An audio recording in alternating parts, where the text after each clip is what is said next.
안녕하세요. 아버님의 무리한 요구로 남편과 이혼까지 하게 된 30대 여성입니다. 남편은 저에게 잔인하다 너무하다 했지만 저도 어쩔 도리가 없었어요.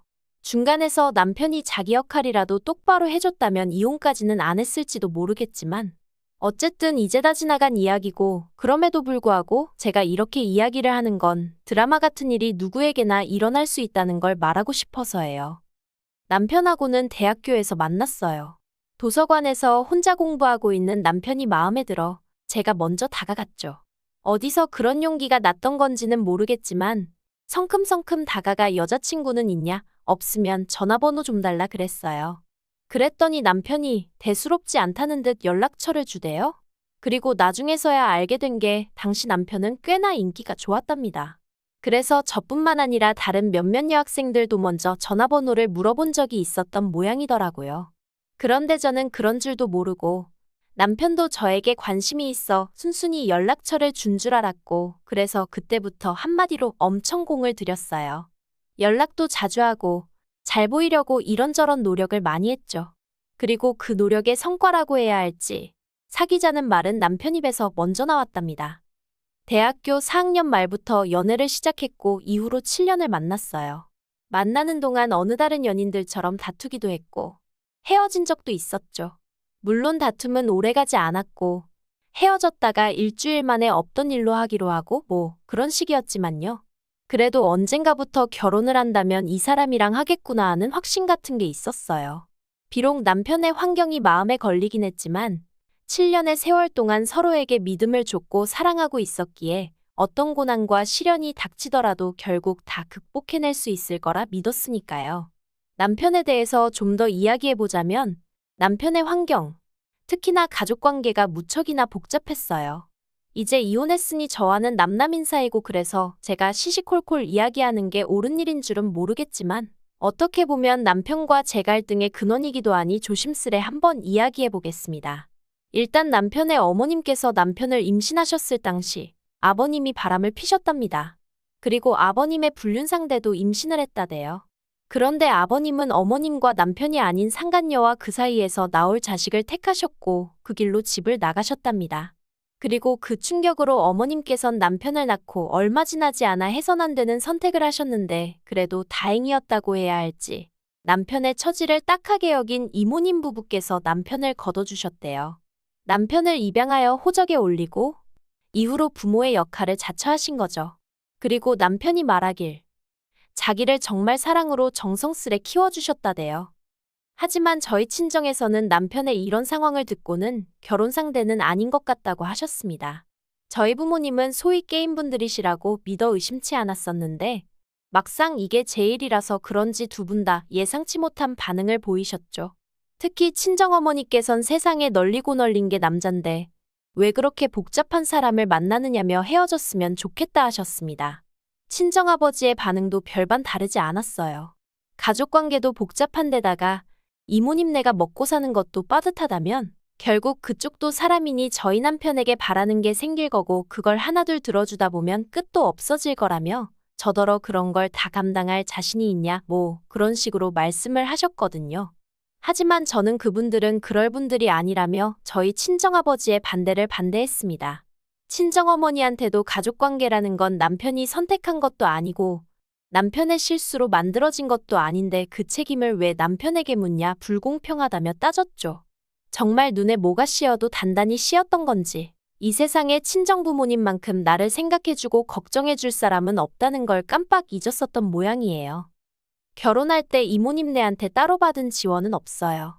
남편이 말하길 이만큼 키워주신 것도 감사한데 차마 장가간다 한 푼만 도와달라 소리는 못하겠다 했거든요. 그리고 저는 그런 남편의 입장을 이해해주기로 했습니다. 솔직히 경제적인 부분은 제가 어느 정도는 메워줄 수 있는 능력이 있었으니까요. 참고로 저희 친정아버지는 직원 수 60여 명의 사업체를 운영하고 계셨고 그 회사는 제가 물려받기로 되어 있었어요. 아무튼 그렇게 신혼살림은 제가 원래 살고 있던 아파트에서 시작을 했고 이후로는 한동안 크게 특별할 것 없는 무난하지만 행복한 하루하루를 그려나갔습니다. 그런데 결혼한 지 1년 만에 남편이 회사를 관두면서 상황은 제가 예상치 못한 방향으로 흘러가기 시작했네요.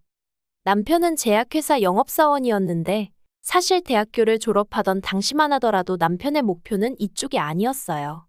하지만 아무리 노력해도 나오지 않는 어학 성적 때문에 애시당초 지원할 수 있는 회사가 많이 없었죠.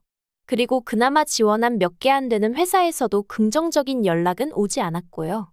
그래서 어쩔 수 없이 대학 졸업 2년 만에 지금의 제약회사에 들어갔던 건데 적성에 안 맞는다며 그때부터 힘들어했던 게 사실이에요. 그리고 그럴 때마다 저는 남편에게 지금도 늦지 않았으니 다른 분야에 도전해봐라, 뭔가 배워봐라, 나름대로 이런저런 조언을 건넸는데 남편은 제 말을 그다지 귀담아 듣는 것 같지는 않더라고요. 그래서 저도 자기 나름대로 생각이 있으니 저러겠지 했는데 결혼하고 정말 1년 만에 저랑 상의도 없이 하루아침에 회사를 박차고 나온 거였죠. 황당해서 앞으로 어쩔 생각이냐 물었습니다. 이직을 할 생각이면 이직할 곳을 알아놓고 관둬야지. 아무 계획도 없이 그렇게 내키는 대로 행동하면 어쩌냐고. 당신은 이제 총각이 아니고 나와 같이 이 가정을 꾸려나가야 하는 가장이라고 화도 냈네요. 하지만 남편은 묵묵부답. 그렇게 저희는 결혼하고 처음 크게 다투고 서로 실망하고 그때부터 한마디도 나누지 않았어요. 서로를 마치 투명인간처럼 대했다고 할까요? 처음엔 솔직히 너무 불편하고 그냥 져줄까 싶기도 했는데 아무리 따져봐도 남편이 경솔했단 생각밖에 들지 않아 도저히 져줄 수는 없겠더라고요. 그리고 결국 일주일째 되던 날인가 평소처럼 출근하던 저를 남편이 붙잡더니 잠깐 얘기 좀 하자대요. 그렇게 식탁에 마주 앉고 남편이 잠깐 저를 바라보더니 솔직히 말하겠답니다.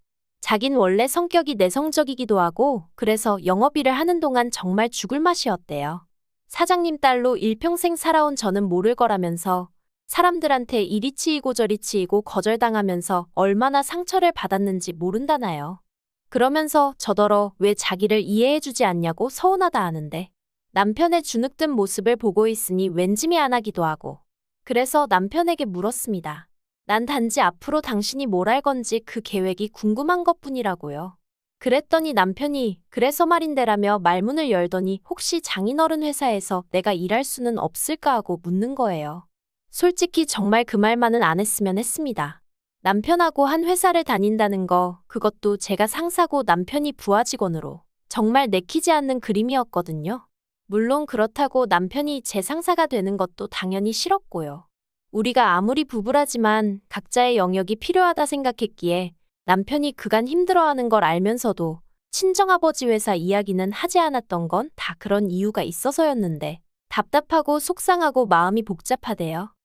하지만 남편이 이후로도 몇 번이나 어찌나 간곡하게 부탁을 하던지 저는 도무지 남편을 더는 모른 척할 수가 없었고 그래서 조심스레 친정아버지께 혹시 남편이 와서 일할 자리가 있을지 여쭙습니다.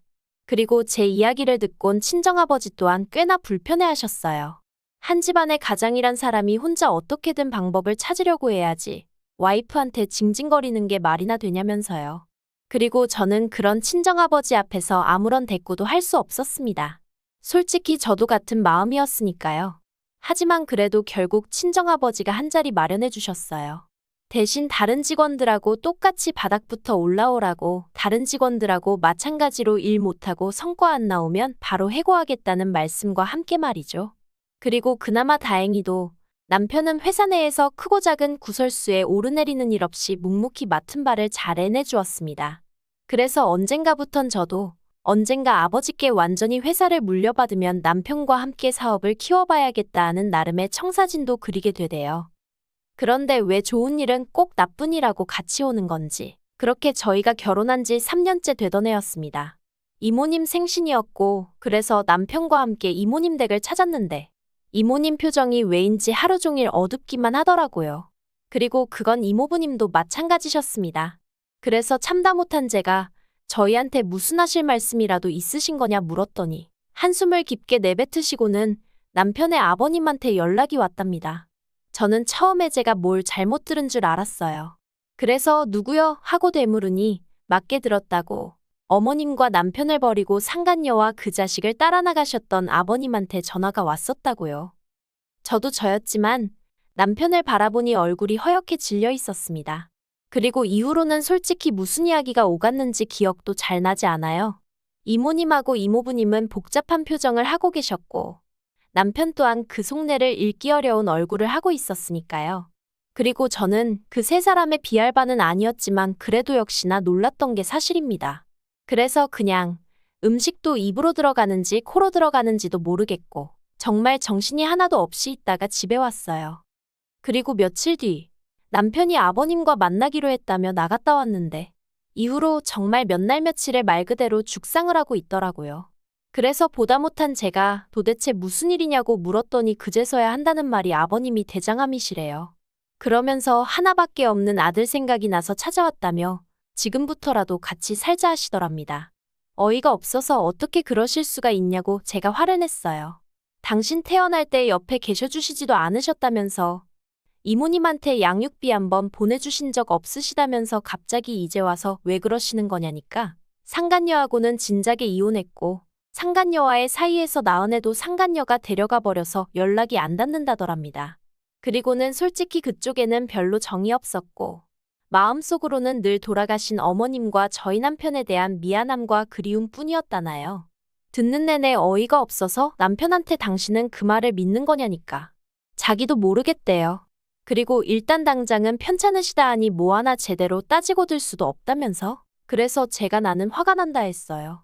버릴 땐 언제고 이제 와서 아쉬우니 당신을 찾아오셨는가 본데 정말 이해가 안 된다 했죠.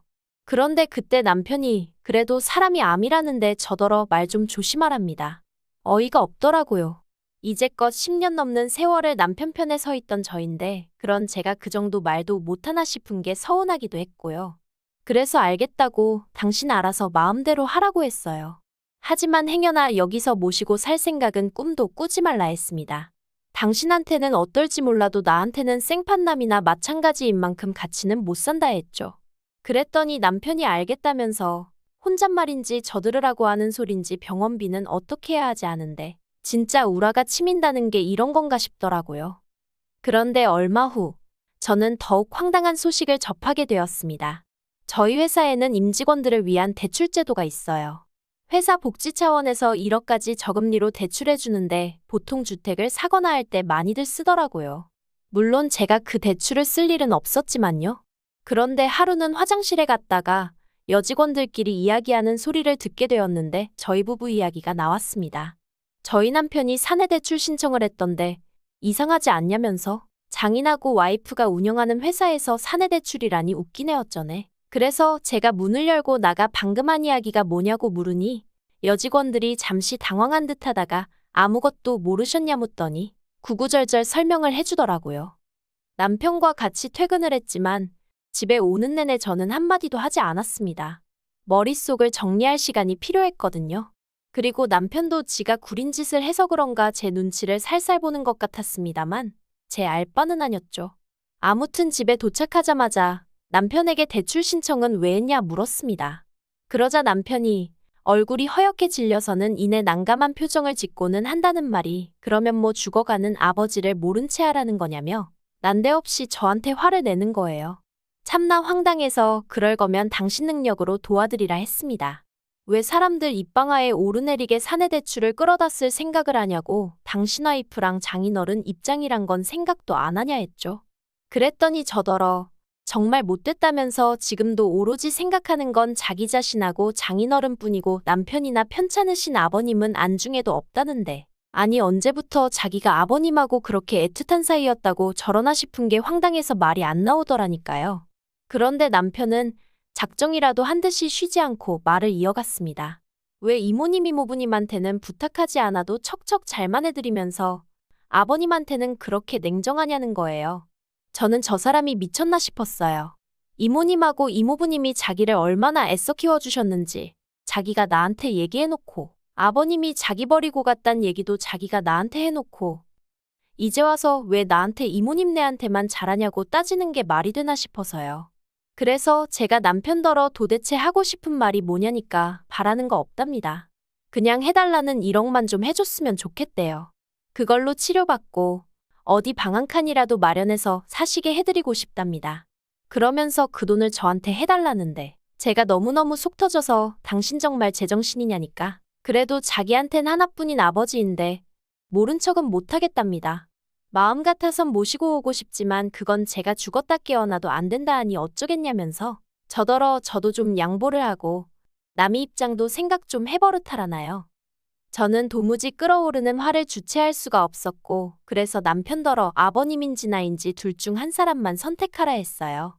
그랬더니 남편이 갑자기 그건 또 무슨 소리냐면서 짜증을 내길래 나는 도저히 당신이 이해가 안 된다 했죠. 그리고 말이 나왔으니 말이지만 솔직히 처자식 버리고 도망갔던 사람이 내 아버님이라는 것도 너무 싫다 어디 가서 말도 못하겠다 했어요. 그나마 연락이 닿지 않는다니까 모른 채 살았다니까 남편은 그런 아버지 밑에서 자라지 않았으니 다행이다 싶어 계속 연애했고 결혼까지 한 거지. 만약에 그런 아버님 밑에서 줄곧 자란 사람이었다면 연애는 몰라도 결혼은 절대 하지 않았을 테니까요. 아무튼 남편은 둘 중 한 사람만 택하라는 제 말에 끝까지 제대로 된 답을 내놓지 못했고 그래서 저는 결국 남편과 이혼을 결심했습니다. 남편더러 효심이 끌어올라 주체가 안 되는 모양인데 그럼 어쩌겠냐고 아버님한테 가서 살아야 하지 않겠냐 했죠. 그리고는 빠른 시일 내에 정리할 거 정리해서 내 집에서 나가달라 했습니다. 회사도 당장 내일부턴 출근하지 말라고 했죠. 그리고 남편은 남편대로 그렇게 일순간에 마음 정리하고 돌아선 저에게 놀라기도 했고 자기 말로는 너무 무섭더라나요. 그래서 저희는 순식간에 이혼 서류에 도장 찍고 그렇게 남남이 되었어요. 10년 세월이 무색하리만큼 정말 모든 게 빠르게 진행되었죠. 이모님과 이모부님은 무척이나 안타까워하시며 어떻게든 제 마음을 돌리려고 애를 쓰셨지만 보시다시피 잘 안 됐어요. 남편이 더 이상 이모님 내외의 말을 귀담아 듣지 않고 오로지 아버님 한 분만 바라봤으니까요. 그리고 그런 남편을 앞장 세우고 아버님은 나날이 더 기고만장해지셔서 이모님에게 소식을 전해 듣기론 내 자식한테 부모 행세하며 효도받지 않았냐고 그거 다 토해내라 그런 말씀까지 들으셨답니다. 정말 아무리 남편을 세상에 있게 해주신 분이라지만 인간 말종이 따로 없다 싶었다니까요.